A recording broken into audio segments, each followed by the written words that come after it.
हाय दोस्तों, मैं हूं सूर्या। आप देख रहे हैं सूर्योदय क्लासेस। दोस्तों, आप सबका अपने YouTube चैनल सूर्योदय क्लासेस में स्वागत है। दोस्तों, आज के वीडियो में हम सब बात करेंगे क्लास 10th के केमिस्ट्री की। जी हाँ, आपने बिल्कुल सही सुना, क्लास 10th के केमिस्ट्री की। दोस्तों, आज से हम लोग क्लास 10th की केमिस्ट्री स्टार्ट कर रहे हैं। दोस्तों, आप लोग यदि मेरे चैनल पे नए हों तो मेरे चैनल को सब्सक्राइब अवश्य कर लें, जिससे कि आप तक जल्द से जल्द नोटिफिकेशन पहुंचता रहे। दोस्तों, चलिए बिना देर किए आज की वीडियो स्टार्ट करते हैं।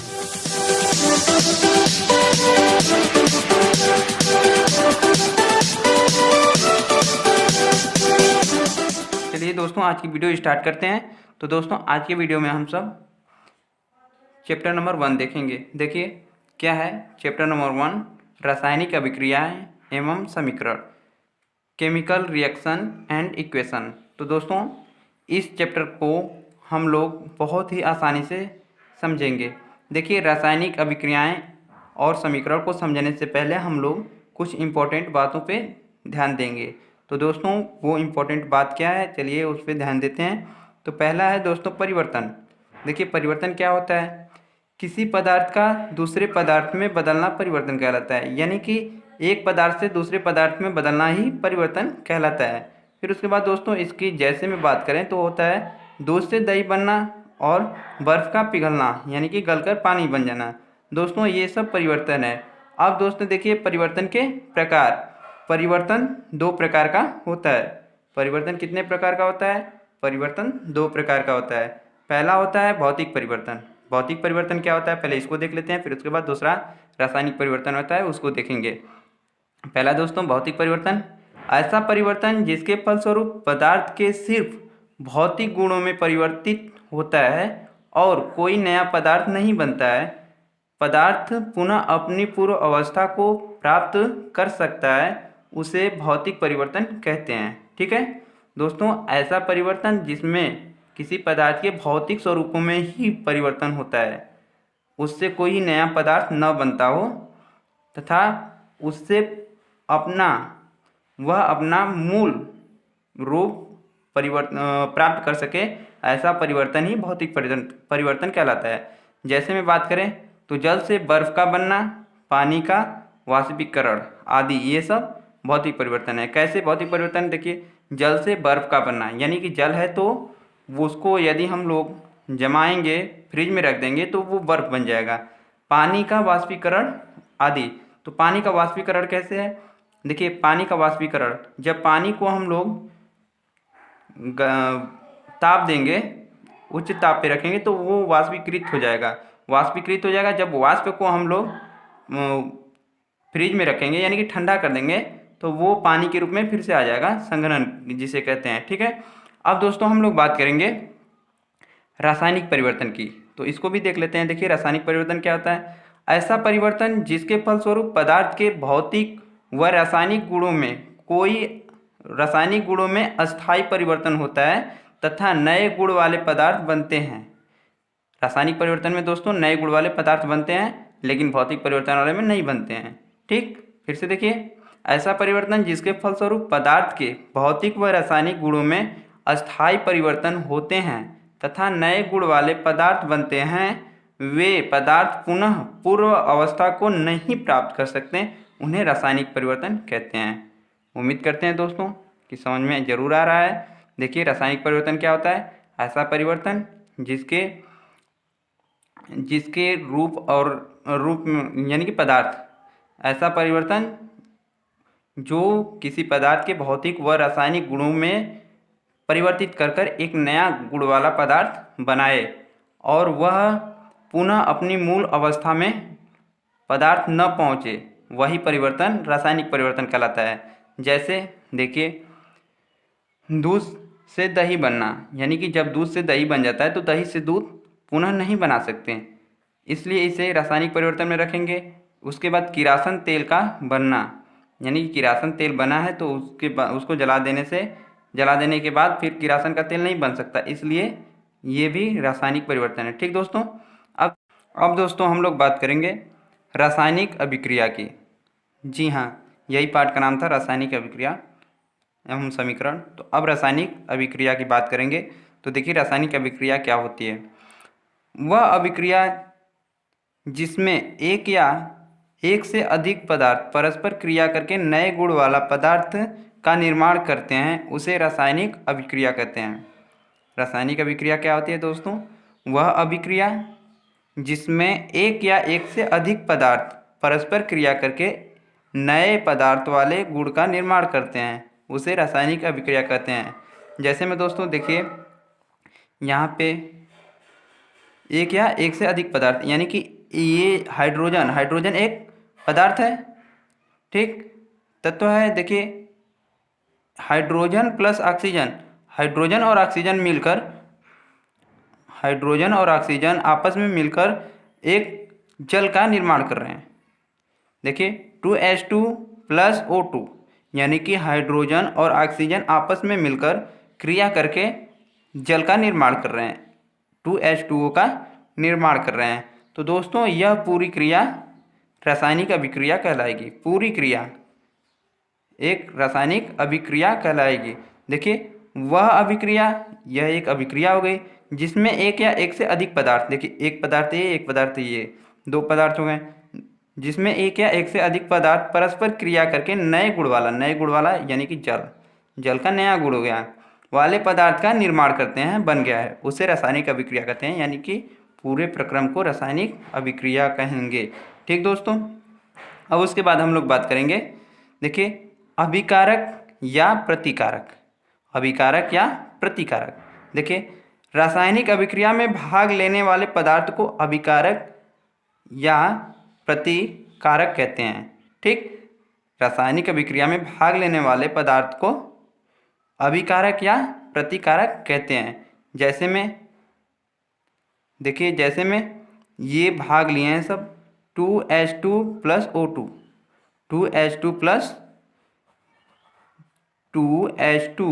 प्लस O2, ये दोस्तों हो गए अभिकारक, ये हो गए अभिकारक।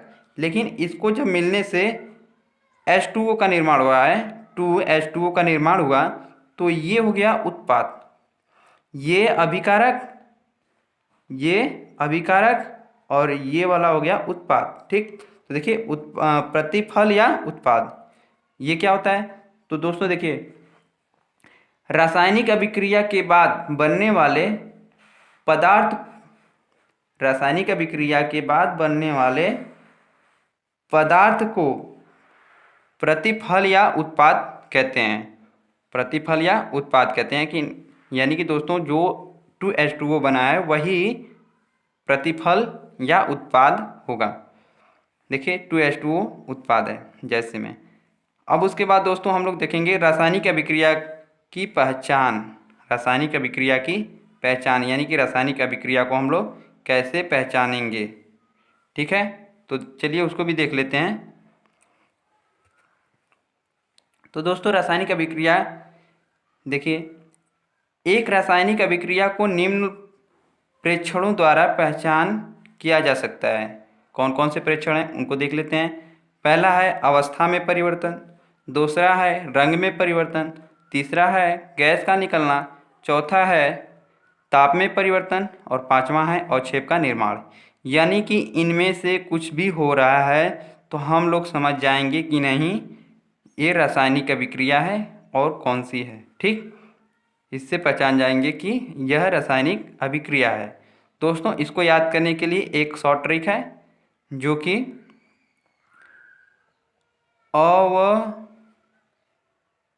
अवतारंग। देखिए एक अच्छा सा शब्द है जिसको याद करने में समय नहीं लगेगा दोस्तों। अवतारंग ये किसके लिए है दोस्तों? अभिक्रिया को पहचानने के लिए ये प्रेक्षण है। कैसे? देखिए अव मतलब अवक्षेप का निर्माण, फिर उसके बाद अव मतलब अवस्था में परिवर्तन, ठीक, और ता से ताप में परिवर्तन, र से रंग में परिवर्तन और ग से गैस का निकलना। देखिए सिंपल सा है, अवतारंग। यदि अवतारंग आपको याद है तो रासायनिक अभिक्रिया के प्रेक्षणों को आप आसानी से याद कर सकते हैं। उसके बाद दोस्तों हम लोग देखेंगे रासायनिक समीकरण। रासायनिक समीकरण, तो देखिए रासायनिक समीकरण क्या होता है।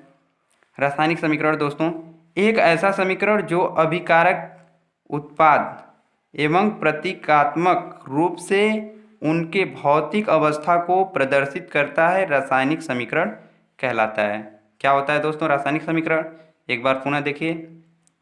एक ऐसा समीकरण जो प्रतिकारक उत्पाद एवं प्रतीकात्मक रूप से उसके भौतिक अवस्था को प्रदर्शित करता है, रासायनिक समीकरण कहलाता है। दोस्तों इससे पहले हम लोगों ने देखा था 2H2 + O2 बना था H2O, यही बना था।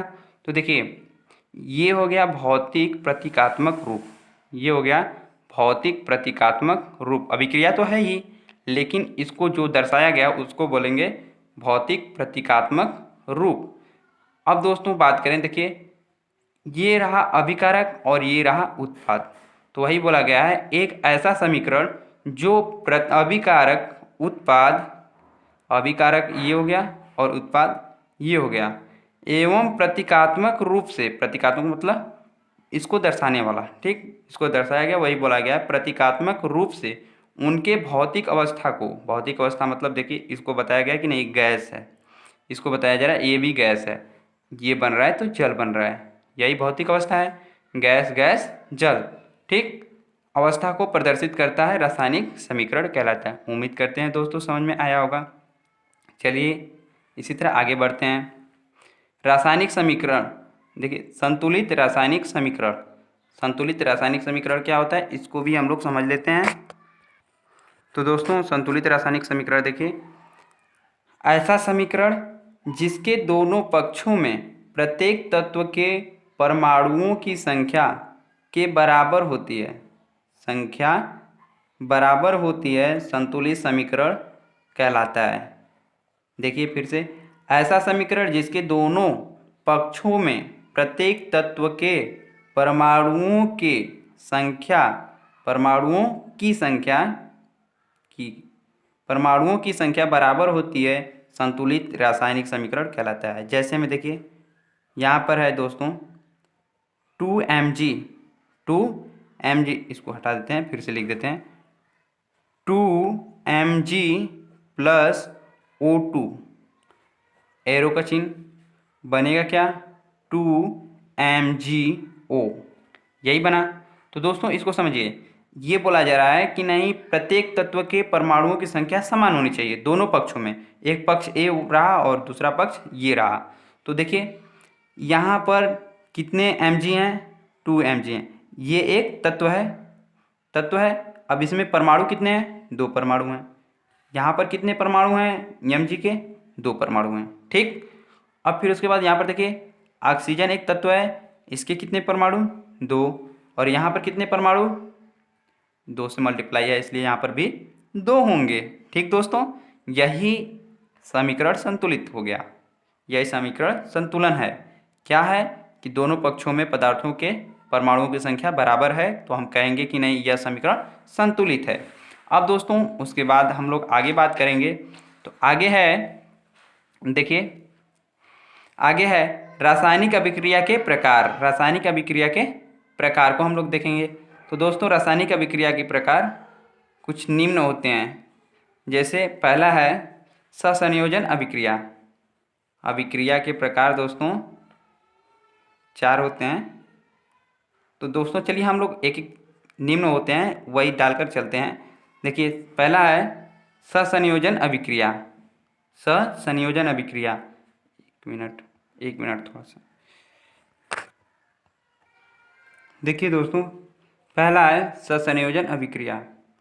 सहसंयोजन अभिक्रिया क्या होती है, देखिए वह रासायनिक अभिक्रिया जिसमें 2 या 2 से अधिक पदार्थ संयोग करके एकल उत्पाद का निर्माण करते हैं, संयोजन अभिक्रिया कहलाती है। यानी कि दोस्तों वह अभिक्रिया जिसमें 2 या 2 से अधिक पदार्थ मिलकर केवल एक नए पदार्थ का निर्माण करते हैं, ऐसी अभिक्रिया संयोजन अभिक्रिया कहलाती है। संयोजन मतलब जोड़कर केवल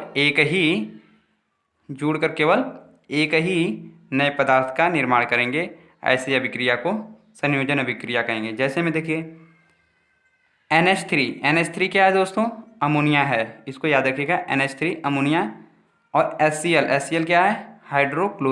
हाइड्रोजन क्लोराइड है दोस्तों। अब इसको देखिए NH4Cl बना लिया, अमोनियम क्लोराइड। क्या बनाया? अमोनियम क्लोराइड पढ़ेंगे इसको। देखिए अमोनिया और HCl दोनों आपस में मिलकर अमोनियम क्लोराइड बना लिए, केवल एक ही पदार्थ का निर्माण किए हैं, इसलिए इसको बोलेंगे संयोजन अभिक्रिया। क्या बोलेंगे? संयोजन अभिक्रिया। उसी तरह से दोस्तों देखिए अगला एग्जाम्पल, यहाँ पे कार्बन है और यहाँ पे ऑक्सीजन, कार्बन ऑक्सीजन दो हैं, तो ये दोनों आपस में मिलकर केवल एक ही उत्पाद बना रहे हैं, CO2 यानी कि कार्बन डाइऑक्साइड। तो यह भी दोस्तों यह एक संयोजन अभिक्रिया है। उसके बाद दोस्तों हम लोग वियोजन अभिक्रिया की बात करेंगे। दोस्तों ये जो रासायनिक अभिक्रिया है, रासायनिक अभिक्रिया को हम लोग अगले वीडियो में अच्छी तरह से समझेंगे। इस वीडियो में बस इतना ही। जय हिंद, वंदे मातरम।